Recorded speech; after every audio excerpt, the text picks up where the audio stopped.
question? Have you considered what this property might be worth in today's market? There it was, the money question, delivered with all the subtlety of a sledgehammer. The red flags kept multiplying like rabbits in springtime. Karen knew my property boundaries perfectly, referencing easements I'd never mentioned to anyone in casual conversation. She casually dropped details about development opportunities in our area that hadn't been publicly announced anywhere. "Do you always do your morning jog at 6 in the morning?" she asked with that same fake smile, and I felt my blood run cold. This woman had been watching me, studying my routines like a predator sizing up prey. She referenced my neighbor's properties with details only someone conducting serious surveillance would know: the exact year the Henderson house was built, the square footage of the Davis property, things that weren't public record. I looked at the cookie plate again and realized it was a prop. The sweet butter smell covered the faint plastic scent of the file sleeve in her bag. In the military, you learn to respect small details. Karen did not just know things. She controlled the tempo like an interviewer. She asked an open question, stepped back half a pace, then nodded as if confirming what she already had. "Beautiful place," she said. Her eyes did not touch the view. They tracked the power line that ran along the tree line, a spot that could be labeled a safety issue if someone wanted a reason. I lobbed one question back. "You been here long?" Her smile thinned. "Long enough to care. Experience taught me to separate curiosity from predation. Curious people stay put. Predators scan the perimeter." When she tilted her head, I caught tiny reflections of my fence corners in her pupils. She had walked the line before she knocked. Her cadence never broke, even when I went quiet. Liars stumble. People who believe they hold authority keep a steady rhythm. I understood the visit for what it was. She was charting the limits I would allow. Today was only the warm-up, a test of how far she could reach. That's when Sarah Williams showed up, still in her sheriff's deputy uniform from the night shift. And everything changed in an instant. Sarah took one look at Karen's questioning technique, and her cop instincts kicked into high gear. "Ma'am, those sound like pretty specific questions for a neighborly visit," Sarah said politely but firmly. Karen's mask slipped for just a second, and I saw something cold and calculating flash across her face before the fake smile returned. "As HOA president, I have legal obligations to ensure community compliance," Karen snapped back, her voice suddenly sharp as broken glass. "Our bylaws clearly state inspection authority." But Sarah wasn't buying it. She'd been a cop too long to fall for amateur hour intimidation tactics. Karen pulled out this official-looking folder, claiming HOA bylaws required annual property inspections and threatening $1,000 daily fines for non-compliance. But Sarah immediately recognized the documents as fraudulent. Real HOA bylaws don't grant that kind of authority, and she'd seen enough fake paperwork in her career to spot forgeries from across the room. That's when Karen started her psychological warfare campaign, subtly planting seeds about my mental state. "I'm just concerned about everyone's safety, especially with Jake's military background," she said, making it sound like PTSD was contagious. "Sometimes veterans have adjustment challenges that affect the whole community." The conversation ended with Karen delivering what sounded like a friendly suggestion, but felt like a veiled threat. "Jake, I hope we can resolve any compliance issues before next week's mandatory HOA meeting," she said, gathering up her fake documents. "It would be so much easier for everyone if we could work together on this." After she left, Sarah pulled me aside with a kind of serious expression that meant trouble was coming. "Those weren't neighborly questions, Jake," she warned me quietly. "That was someone profiling you for something, and whatever it is, it's not good." Sarah spent the next hour discreetly checking recent HOA activities on her laptop, and what she found made both of us realize we were dealing with something much bigger than overzealous neighborhood governance. She discovered a pattern of unusual targeting focused on specific homeowners, and every single one was a veteran with valuable property. The pieces were starting to fit together in a picture I really didn't want to see, but couldn't ignore anymore. Karen wasn't just being nosy or power-hungry, she was hunting, and veterans like me were apparently her preferred prey. Sarah's investigation revealed something that made my blood run cold. 3 other veterans in our county had faced identical pressure campaigns, and all 3 had mysteriously lost their homes within 6 months. Deputy Sarah Williams didn't waste any time diving deeper into Karen's claims, using her official law enforcement resources to research what should have been simple HOA documentation. What she found instead was a troubling pattern that stretched across our entire county, like a spider web designed to catch veterans. Sarah's cop instincts had been dead on target. This wasn't about community compliance. This was about something much more sinister and profitable. Sarah tracked down 3 veterans who'd lost their properties to Karen's so-called HOA violations, and their stories made my stomach turn with rage and disbelief. Tom Morgan, a Marine veteran, had lost his $450,000 family property and been forced to sell for only $190,000 due to fabricated fence violations that appeared overnight in official HOA documentation. Bill Patterson, an Air Force veteran, watched his $380,000 home get foreclosed after mysteriously accumulating $30,000 in bogus HOA fines that multiplied like cancer cells. Dave Miller, an Army veteran like myself, had been forced to sell his $425,000 property for just $200,000 to pay Karen's fabricated emergency legal fees that materialized out of thin air. Every single case followed the same playbook: harassment, intimidation, financial pressure, then forced sale way below market value. That's when my own harassment campaign officially began, delivered through certified mail like a declaration of war. The first batch of violations was so ridiculous, I would have laughed if I weren't so furious. Unauthorized vehicle parking in driveway. They were citing me for parking my own pickup truck in my own driveway on my own property. Non-compliant mailbox height violation. The same mailbox that had been unchanged for 10 years without a single complaint. Unapproved exterior paint color. The same blue paint that had covered my house for a decade suddenly transformed into a community menace overnight. Each violation carried a $750 fine with a 48-hour remedy deadline, because apparently Karen thought I was stupid enough to panic and pay up immediately. Karen's surveillance campaign intensified, as if she were running some kind of military operation against me personally. Every morning at exactly 8 o'clock, she'd appear at the edge of my property with a clipboard and camera, photographing my ranch from multiple angles while claiming it was for compliance documentation. The woman was systematic, methodical, and creepy as hell. She'd document everything: my truck's position, my fence condition, even the height of my grass, like she was building a legal case for something much bigger than HOA violations. Watching her work, I realized this wasn't amateur hour harassment. This was professional-grade intelligence gathering by someone who knew exactly what they were doing. Sarah told me to flip the board, build a dawn log. Time, position, camera angle, odd sounds, and any license plate that repeated. I set a small atomic clock beside the recorder and read the timestamp out loud before each capture. Boring work, but gold in court. On the third morning, Mrs. Henderson stood beside Karen with a paper cup that shook a little. I greeted her first and skipped the dispute. "You still like the purple asters along the fence?" A safe topic. Her face softened, then flicked toward Karen like she needed permission to answer. Karen was not only collecting signatures, she was collecting silence. When Karen raised her camera, I lifted a clean copy of the real bylaws with Marcus's notes flagged in yellow, and read the clause that barred HOA agents from stepping onto private land. No one argued. That night, I posted a small notice on the road. No threats. Only this. This area is recorded for livestock and property safety. At 8 the next morning, Karen was back, same routine, but she stood 2 steps farther from the line. 2 steps are nothing on a map. In a campaign, 2 steps change the ground.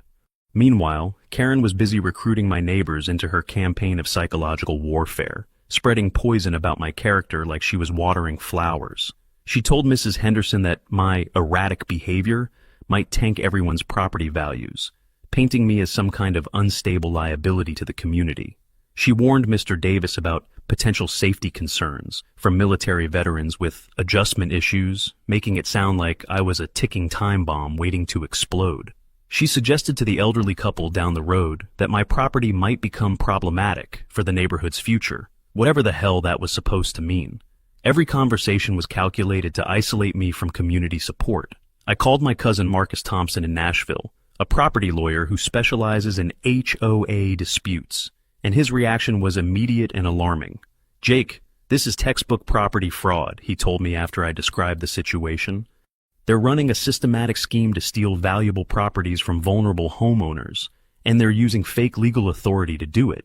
Marcus had seen this kind of operation before. Predators who identify isolated targets, manufacture legal crises, then swoop in with below-market offers when their victims get desperate enough to sell. When I refused to pay the fabricated fines, Karen escalated to serious legal intimidation tactics that made it clear she wasn't playing games anymore. A threatening letter arrived from something called HOA Legal Counsel, demanding immediate payment or foreclosure proceedings would begin within 30 days. The letterhead looked official enough to fool most people, but Marcus spotted it as another piece of Karen's elaborate fraud immediately. "They're counting on you getting scared and paying up," he warned me. "Don't give them a single penny. That's exactly what they want."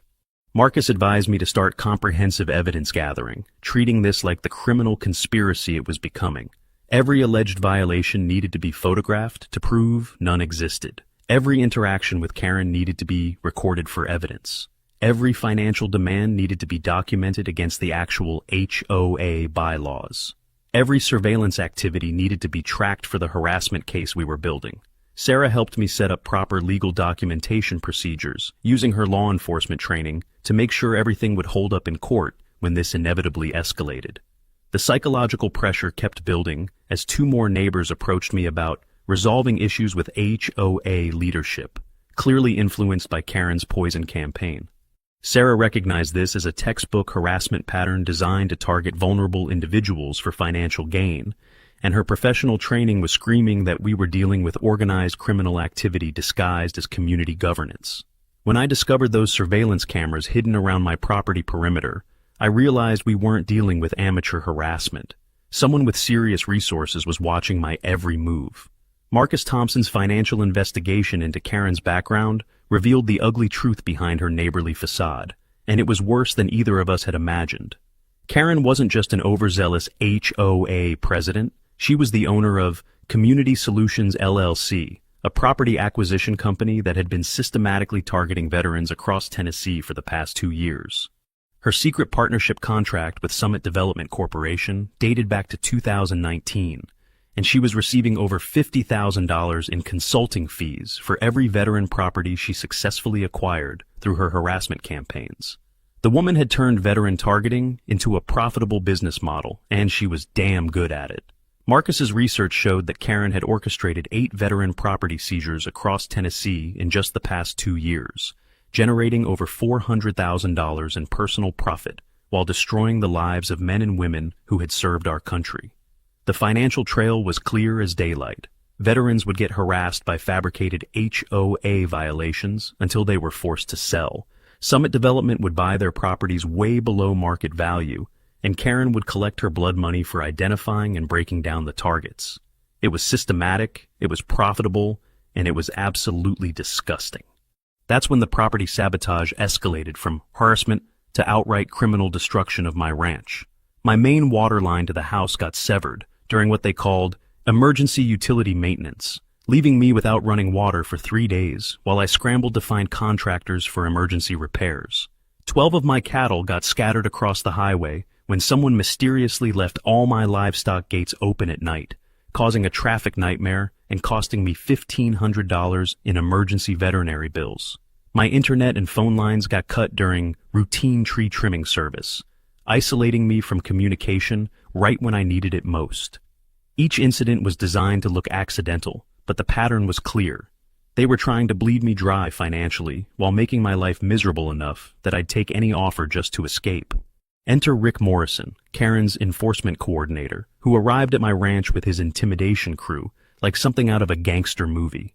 Rick was a former mall security guard with a criminal record that included assault and trespassing charges, and he'd brought 2 associates who looked like they'd stepped out of a police lineup: Bruno Silva, an ex-bouncer with arms like tree trunks, and Tommy, an unlicensed contractor who specialized in making problems disappear. These guys weren't pretending to be legitimate authority figures anymore. They were straight-up muscle for hire, and they wanted me to know it. Rick's ultimatum was delivered with the kind of cold professionalism that made it clear this wasn't his first rodeo. "Mr. Thompson, Mrs. Mitchell is offering you $320,000 for your property," he said, standing in my living room like he owned the place. "Summit Development is prepared to close quickly. A cash deal, no inspections, no complications. Take the offer, or things get more complicated for everyone involved." I knew my 47-acre ranch was worth $450,000, which meant Karen's offer was 30% below market value. Highway robbery disguised as a business transaction. The legal warfare intensified when Karen's fake HOA filed official property liens against my ranch that were designed to create immediate financial panic. A $12,000 lien for accumulated compliance violations that didn't exist. An $8,500 lien for emergency maintenance costs related to damage they had caused themselves. A $15,000 lien for community legal expenses that were completely fabricated. The total came to $35,500, threatening immediate foreclosure if I didn't pay up within 30 days. It was financial terrorism, pure and simple. Karen orchestrated an emergency community safety meeting that was really just a public character assassination designed to turn my neighbors against me completely. She invited all 47 neighborhood families, distributing misleading information about my supposed mental health concerns and claiming I posed a threat to property values and community safety. The meeting topic was listed as addressing problematic property owner behavior, making it sound like I was some kind of dangerous criminal instead of a veteran being systematically harassed by criminals. The psychological manipulation reached new lows when Karen convinced vulnerable senior citizens in our community that I was a danger to their safety. 78-year-old Mrs. Henderson started believing I was a dangerous veteran with PTSD who might snap at any moment. 82-year-old Mr. Davis became worried that my military training made me unpredictable and potentially violent toward innocent neighbors. An elderly couple started fearing that I might lose control and threaten the entire neighborhood's well-being. Karen was weaponizing their natural concerns about safety to isolate me from any community support. The most damning evidence came when I found fresh survey stakes throughout my land, proving that Summit Development had conducted unauthorized property assessments while planning their development project. The markers indicated they planned to subdivide my ranch into 8 commercial lots, with an estimated development value of $3.2 million. Karen's lowball offer of $320,000 would have netted them almost $3 million in profit from land they were trying to steal through systematic harassment and intimidation.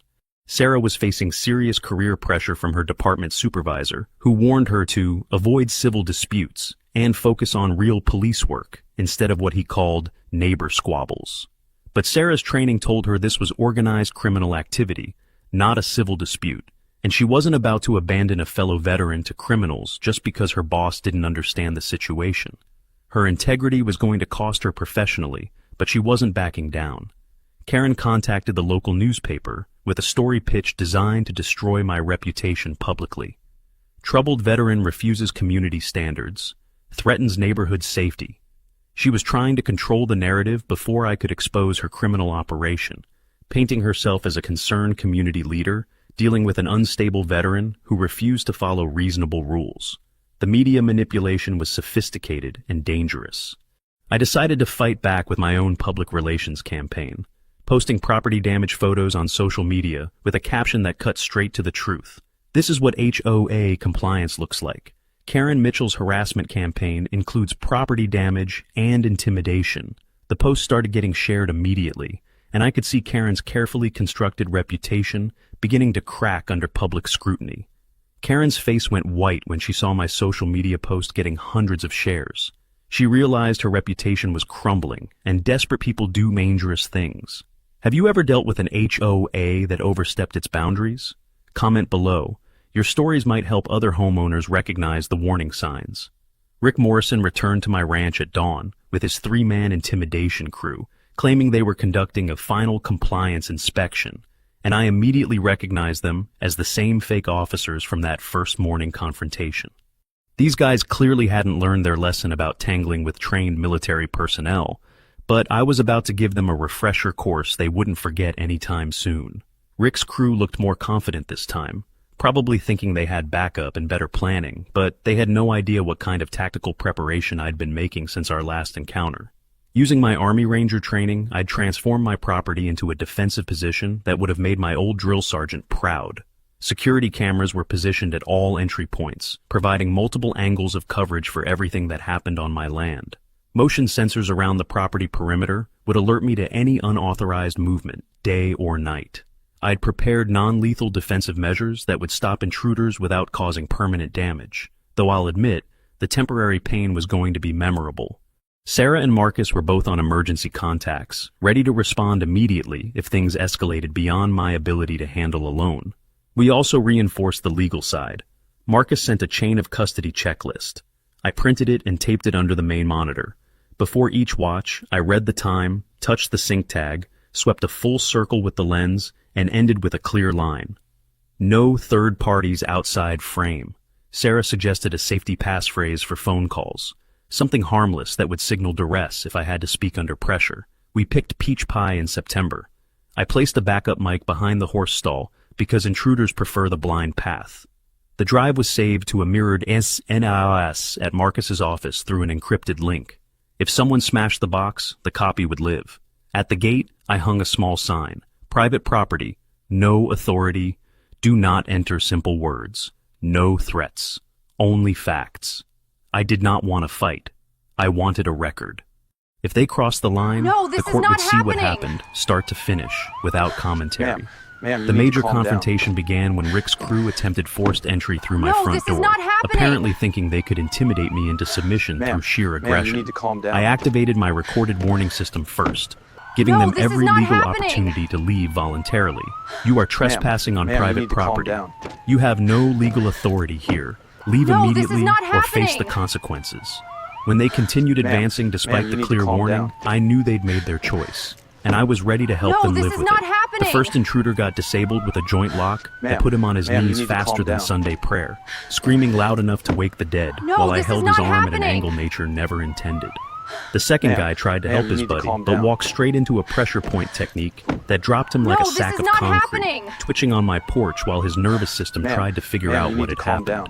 The third crew member took one look at his partners writhing in pain and decided discretion was the better part of valor, retreating to their van while I held the other two in submission holds. The entire encounter was captured on multiple cameras from angles that would make any prosecutor smile. After the confrontation failure, Karen's operation escalated to serious property damage that was clearly designed to bankrupt me through emergency repairs. My septic system mysteriously failed, requiring $8,500 in emergency repairs that couldn't wait because raw sewage was backing up into my house. My solar panel array got damaged by what they claim was a hail storm, despite clear weather and no reports of hail anywhere in the county. Another $8,000 in replacement costs. My ranch fence got completely destroyed by a runaway truck that somehow managed to hit every support post along 300 yards of fencing without leaving any tire tracks or paint transfer. $25,000 in total damage that insurance was going to fight because of the suspicious circumstances. Marcus launched our legal counterattack with a federal lawsuit that would make Karen and her crew wish they'd picked an easier target. Criminal harassment under color of law carried serious federal penalties. Intentional infliction of emotional distress would cost them financially, even if they avoided criminal charges. Property damage and conversion charges would make them pay for every dollar of harm they'd caused. RICO conspiracy charges would treat their operation like the organized crime enterprise it really was, with penalties that could destroy their lives completely. Karen's public relations war went into overdrive when the local newspaper ran an article titled, "Troubled Veteran Threatens Community Safety," painting me as an unstable menace to peaceful neighborhood life. But I had evidence on my side, and truth has a way of cutting through propaganda like a hot knife through butter. I released complete security footage online showing Rick's crew engaging in criminal behavior while I responded with measured, professional self-defense techniques. The video evidence was so clear that public opinion shifted dramatically in my favor once people could see the truth for themselves. The emergency HOA meeting became a battlefield where Karen tried to present me as dangerous and unstable, while I played security footage that showed exactly who the real criminals were. Several neighbors, who had been influenced by Karen's poison campaign, suddenly realized they'd been manipulated by a master con artist who had been playing them like puppets. The vote to remove Karen from the HOA presidency was scheduled for the following week, and she could see her power base crumbling like a house built on sand. Sarah provided official police reports documenting every incident of harassment, property damage, and criminal trespass by Rick's crew, creating an official record that would support our federal case. Despite facing career pressure from her superiors, Sarah's integrity wouldn't let her abandon a fellow veteran to organized criminals who were using fake legal authority to steal property. Her reports were professional, detailed, and devastating to Karen's claims of legitimacy. The community was starting to split into two camps: those who still believed Karen's lies about veteran mental health issues, and those who were beginning to understand they'd been living next to a criminal operation disguised as community governance.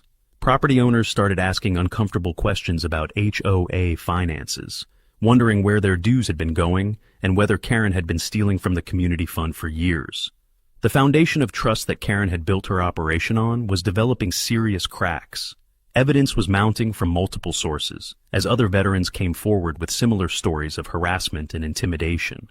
The pattern was becoming impossible to ignore. Karen's operation wasn't limited to individual cases, it was a systematic campaign targeting veterans across multiple counties. Each victim had valuable property, each had been isolated from community support, and each had been pressured to sell for below-market prices to the same development company. The conspiracy was bigger than any of us had realized. Legal momentum was building, as Marcus's federal lawsuit attracted attention from other attorneys who specialized in veteran protection cases. The evidence package was becoming overwhelming. Financial records, video documentation, witness testimonies, official police reports, and property damage assessments all pointed to organized criminal activity that had been operating under the cover of legitimate HOA authority for years. As I watched Rick's crew speed away from my security cameras, I had no idea Karen was already planning something that would either destroy me completely or backfire spectacularly. Karen Mitchell's desperation reached new levels of criminal stupidity when she decided to stage an elaborate false flag operation that would have made Hollywood screenwriters proud if they were writing a comedy about criminal masterminds who weren't actually masterful at anything. She orchestrated what appeared to be a physical assault incident, calling 911 to report that I had violently attacked her during a property dispute, complete with self-inflicted injuries and coached witnesses who were about as convincing as actors in a high school drama production. Karen literally hurt herself to frame me, which should tell you everything you need to know about her psychological state at this point. The woman's performance would have won awards for overacting as she tore her own clothing, gave herself minor scratches and bruises, and practiced her victim routine in front of Rick Morrison and his crew members, who were supposed to corroborate her fabricated story. But Karen made one fatal mistake in her criminal theater production.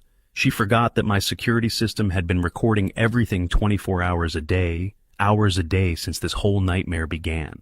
Every second of her solo performance was captured in high-definition video, with crystal-clear audio, creating evidence so damning that even a public defender could get a conviction.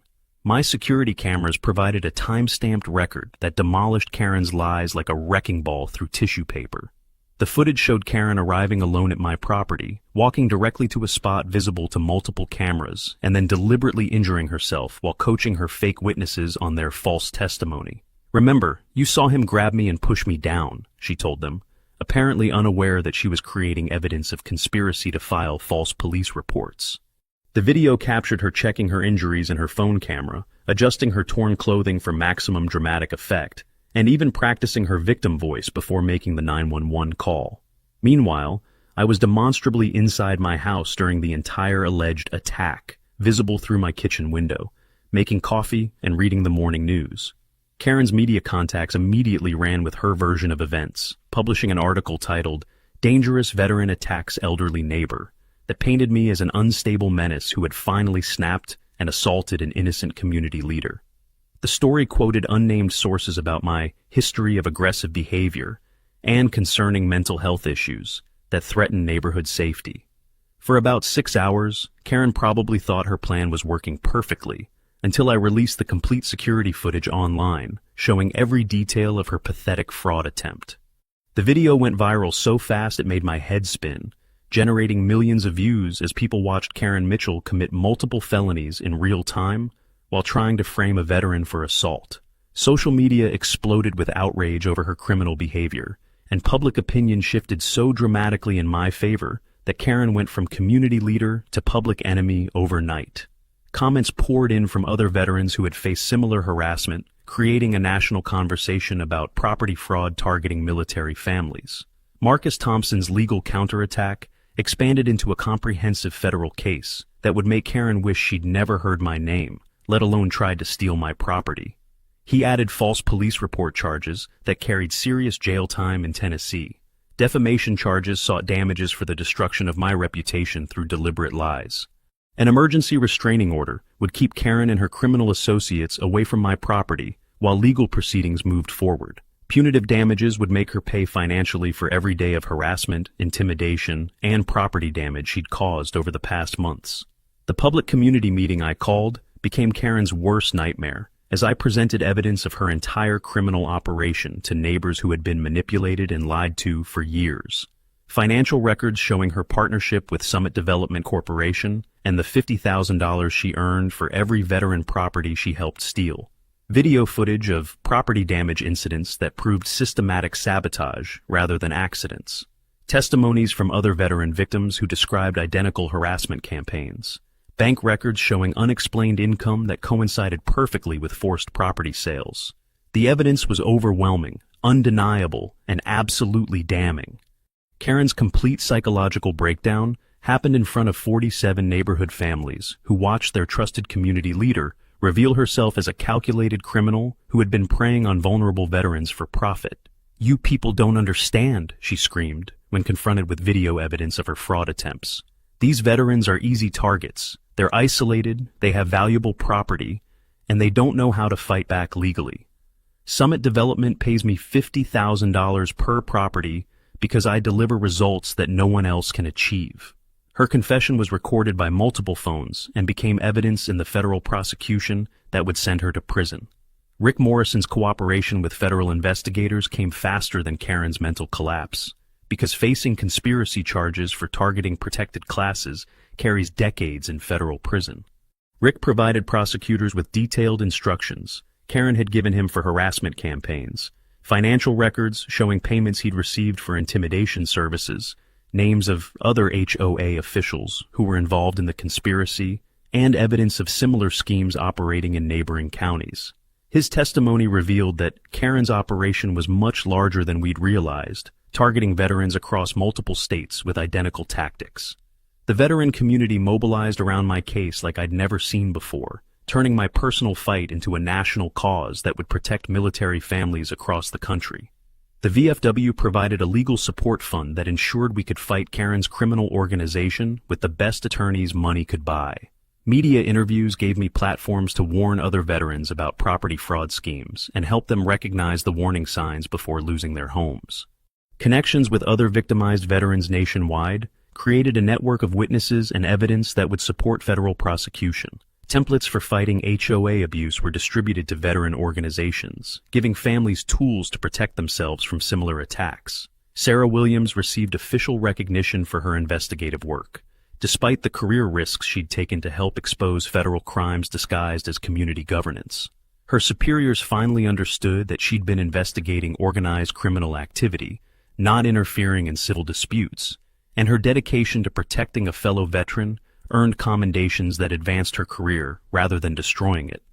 The Sheriff's Department issued public statements supporting her actions and promising increased attention to veteran protection cases. Federal investigators discovered that Summit Development Corporation had been operating similar schemes in 12 states, generating over $30 million in fraudulent property acquisitions by targeting veterans who were isolated from legal support.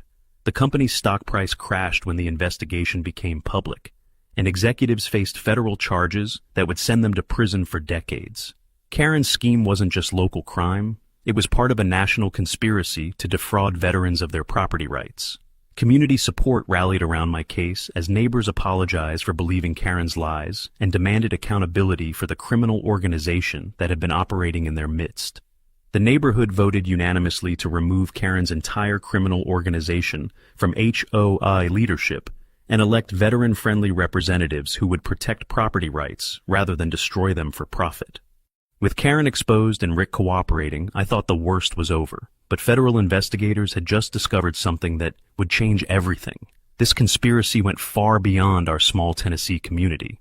Federal investigators had uncovered a criminal conspiracy so vast and systematic that it made Karen Mitchell's local operation look like amateur hour compared to the national network of veteran targeting that had been operating across 12 states for over 5 years. The FBI discovered that my case in Tennessee was just one tentacle of an organized crime enterprise that had successfully stolen properties worth over $30 million from veterans who had trusted their communities to protect them, not prey on them like vultures circling wounded soldiers. Karen's arrest at Nashville International Airport was the kind of dramatic scene that usually only happens in movies, complete with federal marshals, fake passports, and suitcases full of cash that proved her guilt better than any testimony could have managed. She was carrying $180,000 in cash, stolen directly from HOA community accounts, apparently planning to disappear to Costa Rica, where extradition would be difficult and her stolen money could buy a comfortable lifestyle. Her fake passport identified her as Catherine Morrison, with a completely fabricated background, and documents found in her luggage showed planned real estate investments in Central America funded entirely by money stolen from the veterans she'd been systematically destroying for profit. The federal task force formed specifically for veteran protection cases began coordinating investigations across multiple states, and what they found was absolutely staggering in its scope and cruelty. 47 veteran families had been identified as victims of Karen's organization across the Southeast, with total financial losses exceeding $12 million in stolen property value.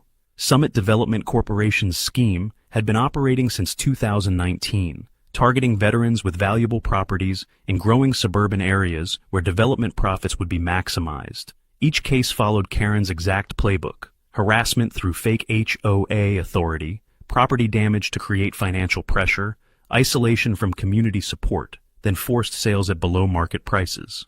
My neighborhood underwent a complete transformation that proved how quickly a community can heal once criminal influences are removed and people understand they've been manipulated by professional con artists. An emergency HOA vote removed Karen's entire corrupt board of directors, replacing them with honest neighbors who actually cared about community welfare rather than personal profit. The new veteran-friendly leadership immediately returned all stolen HOA funds to community improvement projects instead of criminal enterprises. Property values increased dramatically once the artificial pressure from Karen's harassment campaigns was eliminated, benefiting every homeowner who had been unknowingly victimized by her schemes. Federal court proceedings delivered the kind of comprehensive justice that victims of organized crime rarely get to see, with restitution that would make every veteran victim whole again financially and emotionally. Tom Morgan got his $450,000 Marine family property returned, along with full compensation for the financial losses he'd suffered during Karen's harassment campaign. Bill Patterson's Air Force pension home was restored to him with $380,000 in restitution damages for the illegal foreclosure that had destroyed his retirement security. Dave Miller received his Army Memorial property back, along with $425,000 in compensation for the forced sale that had devastated his family's financial stability. I received $450,000 for my property's full market value, plus $125,000 in punitive damages for the months of harassment, intimidation, and property damage I'd endured. Summit Development Corporation's complete collapse was swift and merciless once federal prosecutors finished documenting their criminal enterprise, seizing assets worth over $45 million that would be distributed to veteran victims nationwide. The company's chief executive officer received an 18-year federal prison sentence and forfeited his entire personal wealth, including luxury homes, investment accounts, and business interests that had been built on stolen veteran properties. All fraudulently acquired veteran properties were immediately returned to their original owners or their families, with development projects permanently halted and the land restored to its natural state wherever possible. Sarah Williams' career advancement came through official recognition of her excellence in criminal investigation, earning promotion to detective lieutenant and authorization to create a statewide veteran protection unit that would prevent similar crimes from ever happening again. Her training program for recognizing veteran fraud schemes became mandatory for law enforcement officers across Tennessee, and she became an expert witness in similar cases nationwide. Sarah's integrity in risking her career to protect a fellow veteran became a model for ethical law enforcement that inspired policy changes throughout the criminal justice system. Legal precedent established by my case created new federal protections that would shield veterans from property fraud for generations to come, transforming my personal nightmare into lasting systemic change. The Veterans Property Protection Act passed Congress with overwhelming bipartisan support, creating federal oversight of HOA targeting practices and criminal penalties specifically designed to deter veteran exploitation. A $100 million federal fund was established to assist veteran fraud victims with legal representation and financial recovery. Military-based transition programs now include mandatory warning sessions about property scams, ensuring that every veteran knows how to recognize and resist these criminal operations. Community healing in our neighborhood became a model for how communities can recover from organized crime once they understand how they've been manipulated and victimized. A public apology ceremony honored my service and acknowledged how terribly the community had treated me based on Karen's lies and manipulation. A veterans memorial was dedicated in our community park, recognizing all military families and their sacrifices for our freedom. Annual veteran appreciation events were established to ensure that military families would always be welcomed and supported rather than targeted for exploitation. Karen's former house was purchased by the Restitution Fund and donated to a homeless Marine family, transforming a symbol of criminal greed into hope for veterans in need. The ripple effects of justice spread far beyond our small Tennessee community as media coverage inspired other veteran communities to report similar schemes, leading to investigations and prosecutions nationwide. Congressional hearings examined how federal contractors had been allowed to target veterans with impunity for years. Military advocacy organizations received increased funding to protect veteran property rights. Law enforcement agencies received specialized training in recognizing organized veteran targeting schemes. Educational programs were developed to warn veterans about property fraud during their transition to civilian life. Justice had been served completely and comprehensively, but the most satisfying moment was still to come, watching Karen face the consequences of targeting the wrong veteran. If you know a veteran who has been taken advantage of, share this story. Sometimes all it takes is one person standing up to protect an entire community. The federal courthouse in Nashville was packed with veteran supporters, family members, and media representatives when Karen Mitchell faced sentencing for her systematic campaign of targeting and exploiting the men and women who had served our country with honor and distinction. 12 years in federal prison was exactly what she deserved for conspiracy, fraud, elder abuse, and targeting protected classes. Though honestly, I thought she was getting off easy considering the lives she'd destroyed and the families she'd bankrupted through her calculated cruelty and greed. Karen's financial punishment was as comprehensive as her prison sentence, requiring her to pay $2.3 million in restitution to all the veteran victims whose lives she'd destroyed for profit over the past 5 years. Every asset she owned was forfeited to compensate the families she'd targeted. Her house, her cars, her investment accounts, her business interests, everything she'd built on stolen veteran properties was seized and liquidated. A lifetime ban from HOA activities or property management work ensured she'd never again have the opportunity to prey on vulnerable homeowners once she eventually got out of prison. Rick Morrison's 7-year prison sentence and $500,000 restitution payment reflected his role as the muscle behind Karen's operation, along with a permanent ban from security work that would prevent him from ever again using intimidation tactics against innocent families. His cooperation with federal investigators had reduced what could have been a 20-year sentence, but he was still going to spend the prime years of his life in federal prison thinking about the choice to target veterans for money instead of protecting the communities he was supposed to serve. Summit Development Corporation's executives faced the harshest sentences because they were the masterminds who had created and funded the entire national conspiracy to defraud veterans of their property rights. The chief executive officer received 18 years in federal prison and forfeited $45 million in personal wealth that had been built entirely on stolen veteran properties. Other executives received sentences ranging from 12 to 15 years, ensuring that everyone involved in the conspiracy would spend decades in prison, regretting their decision to target the men and women who had defended American freedom. The corrupt HOA board members who had enabled Karen's criminal operation received sentences ranging from 2 to 5 years each, along with financial penalties that would bankrupt them completely and serve as warnings to anyone else who might consider using HOA authority for criminal purposes. The lawyers who had created fraudulent legal documents and enabled the harassment campaigns were disbarred and prosecuted for ethical violations that would end their careers and send them to prison for their role in the conspiracy.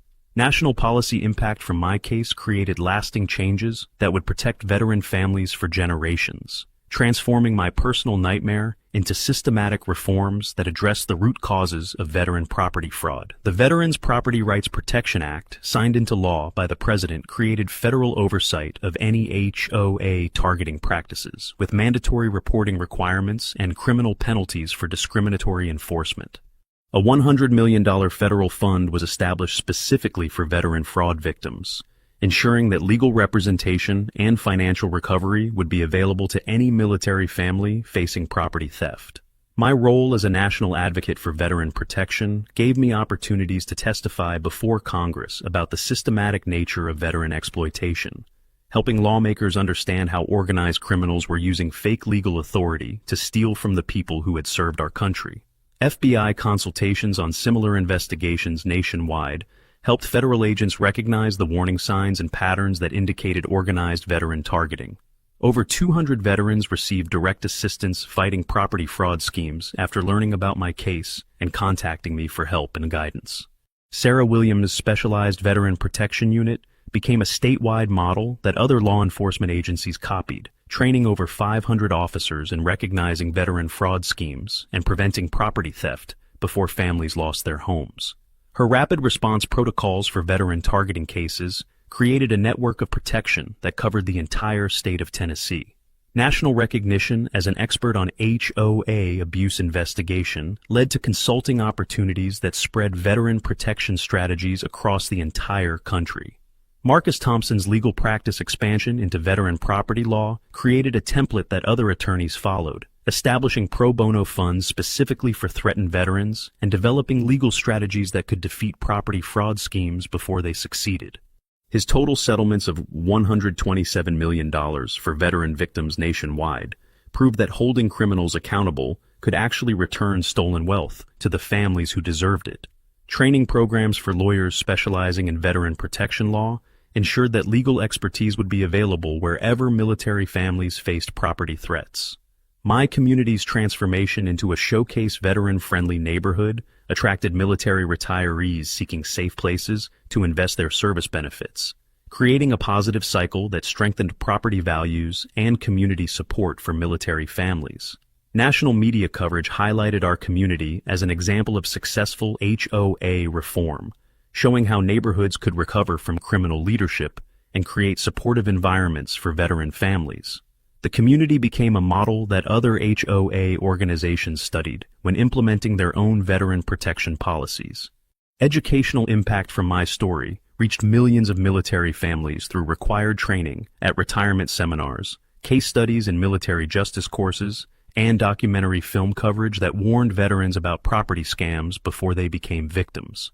Prevention programs saved an estimated $200 million in veteran property theft by teaching military families how to recognize and resist criminal targeting schemes before losing their homes. Karen Mitchell's complete downfall from community leader to federal prisoner proved that targeting veterans for profit was a mistake that would destroy anyone stupid enough to try it, and her example would serve as a warning to other criminals who might consider preying on military families. But the real victory wasn't the money or the justice. It was the phone call I received 6 months later that proved everything had been worth it. 6 months after Karen Mitchell began serving her 12-year federal prison sentence, I received a phone call that made every moment of harassment, intimidation, and property damage worth enduring. Tom Morgan, the Marine veteran whose family property had been the first one Karen successfully stole, called to tell me that his grandson would be able to grow up in the same house where Tom's father had raised him after returning from World War II. 3 generations of Marines living in the same family home, preserved because one Army Ranger decided to fight back against criminals who thought veterans were easy targets. My 47-acre Tennessee ranch had become more than just a home. It was now a symbol of resistance against veteran exploitation and a sanctuary where military families could find peace and safety. The Thompson Veteran Property Rights Center operated out of my renovated barn, providing free legal consultation for veterans facing property disputes nationwide. Monthly workshops taught military families how to recognize targeting schemes, understand their legal rights, and build community support networks that would protect them from predators like Karen Mitchell.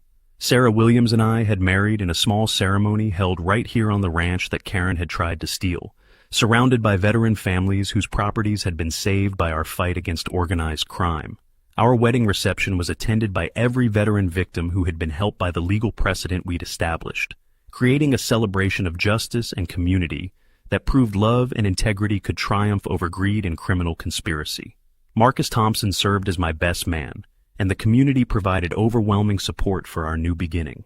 Community transformation in our neighborhood exceeded every expectation I'd had for healing and recovery after Karen's criminal organization was dismantled. Property values had increased by 35% after eliminating the artificial depression caused by Karen's harassment campaigns, benefiting every family that had unknowingly been victimized by her systematic fraud. Our neighborhood became a model veteran-friendly community that attracted military retirees seeking safe places to invest their service benefits and raise their families in supportive environments. National veteran protection networks that grew from my case created lasting change that would shield military families from property fraud for generations to come. Congressional testimony helped lawmakers understand how criminals were exploiting veterans, leading to bipartisan legislation that created federal protections and penalties specifically designed to deter veteran targeting. Over 347 veterans received